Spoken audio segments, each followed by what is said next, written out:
Hello, I'm Mike Herron. Welcome to Windows on Spring Hill.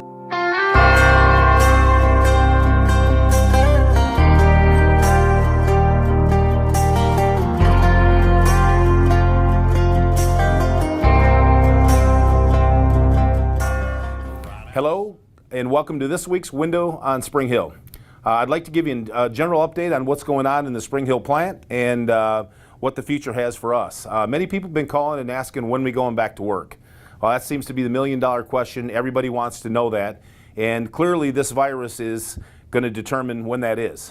General Motors and the UAW are not going to go ahead and buy off on a plan that has anyone going back to work en masse until they can assure everyone that, that they're going to be able to do so safely. This week, General Motors came out with a letter to the membership across the nation saying that the week of April 6th there will be no work except in those cases where they've been specifically saying that they're going to go ahead and have production. I know one thing for sure, that in our plant specifically, I can say that the Powertrain Project continues to go ahead and roll along very, very well. Michael Youngs, the plant manager, and myself were over there on Monday and on Tuesday talking to the team members, making sure that they understood that this was a voluntary situation. And that plant has switched to 410s for the handful of people that are in here working on the project. Kudos to you that are there doing that. We'd like to thank you for your hard work, your efforts. The project is going along great and is actually a little ahead of schedule. We've got the team leaders from the Gen 5 side of the house that are in working on the line setup and getting that project all set.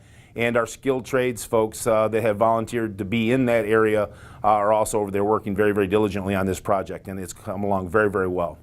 That is a critical project because those engines we supplied to our Arlington plant for some very important products, the Suburbans and the Tahoes and the Dollies, etc. So we're going to be ready to go when they call upon us to be able to produce engines, and that's a tribute to all our workforce.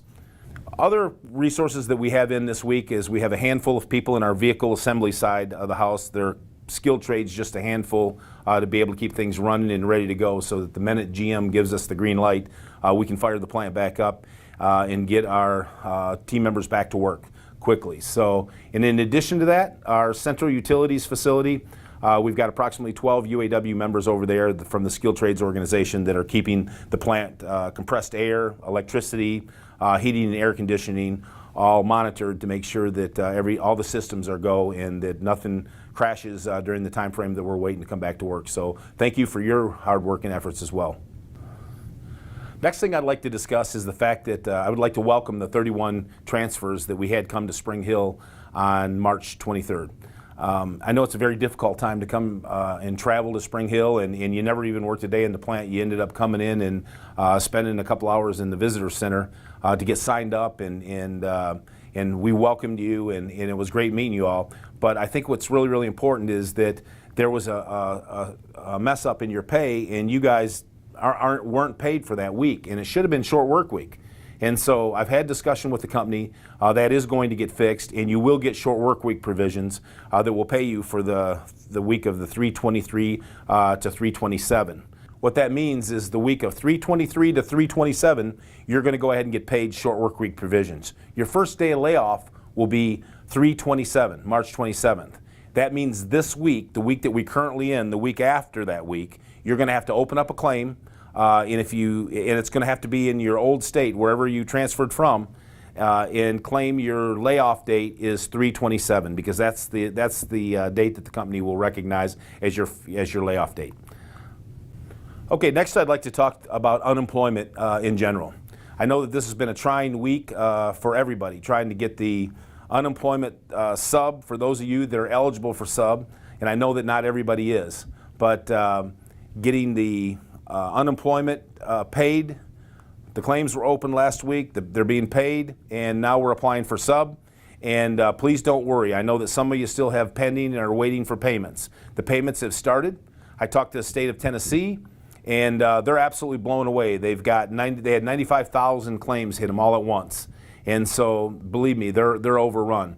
For the United States of America, there's 6.6 million unemployment claims, which is unheard of. and it happened all suddenly. There's no gradualness to this at all. So you can imagine that the resources that we've got that are normally there for each state are significantly burdened. So please have some patience. Understand that I've checked with General Motors. Everybody's name has been submitted, so I know there was a concern about that. Everybody's name has been submitted as being on layoff. So that should not be an issue. If it is, and there's onesie-twosie issues out there, we'll get them taken care of.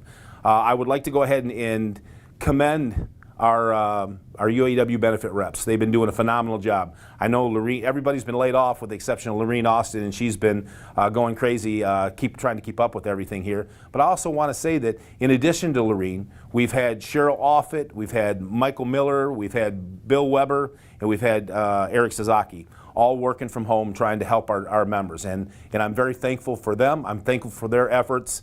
And I know this is a trying time. Please continue to work with these guys because they're doing a bang-up job with everything that they've got going on. And like I said, we've had daily discussions with the state of Tennessee, so we're trying to work out all the issues and make sure everybody gets paid. I know that there's a lot of people here that are from different states, and so they're working back with their appropriate states until they get to the point where their claims are done with that state, after a year. And then you have to open up a new claim here for the state of Tennessee. So just continue to watch your benefit year ending date because that's a critical date. The other thing that I'd like to talk about is the 2 holidays that we've got coming up, because a lot of our team members have been calling and asking, how does that get handled? How does it get handled with unemployment? And I have checked with the GM Corporation, and they have notified me that both of those holidays will be unpaid because of the fact that we've been off during this whole time frame, which actually is a good thing. Normally I wouldn't say that about being paid a holiday. If we were working, the Good Friday and the Monday after Easter would both be negotiated days off for our membership that would be paid. But however, in this case, it would have been a royal pain to try to, if we would have gotten paid in the middle of the week, and it would have screwed up the unemployment claims immensely. So I'm here to tell you that those 2 holidays will not be paid, and therefore it won't interfere with your unemployment at all, and that should continue to go ahead and roll right along just like you've got it set up now. So that's a big question that a lot of our members had. Please let everybody know that's the case so that doesn't interfere with our unemployment or our sub. Okay, next item on this week's window on Spring Hill is the Skilled Trades Apprenticeship training that is going to start on Monday. Now, the last couple weeks we've had a trying process of getting all of our team members that get tuition assistance, get it pre-approved, and get the classes all registered. So that's been a good process. It's been timely. It's been confusing, but I got to commend Dennis Herron, who has been working from home, who is our training leader, and Al Farley, who is our Skilled Trades Apprenticeship leader, and also Frank McMahon, who works with Al, in all their hard work in making sure that our team members get registered, get signed up for classes, and get their tuition assistance, and are ready to go for Monday, April 6th. The other, I think, very critical thing about this is that this provides, as much as nobody likes to be off work, this provides us a great opportunity to get these classes started. You can go ahead and do it right from home on your computer. And I would highly suggest anyone who has an interest in becoming a skilled tradesperson in the future get signed up, because anybody that gets hired in 2021 to be an apprentice will be coming off of this list of the people that take the classes. The next class will start on Monday, May 4th, and every Monday after that, at the beginning of the month, there'll be a new set of classes that get started. External candidates, if there's anybody from outside of General Motors that's interested in taking those classes, they can go ahead and sign up for those classes too, because there are going to be some external candidates in this process that GM brings aboard to become GM UAW team members. So again, those classes will be available. I would say that anyone that starts the classes by the July class start date is going to be eligible to be hired in 2021. If you get started much after that, you'll be on the following year's list. So it's critical if you want to be on the first list for the apprenticeship program that you start by the July timeframe. Okay, the last thing I'd like to cover today is the essential role that the auto industry is playing in this whole health crisis. Much like the world wars that this country has fought, GM is leading the way.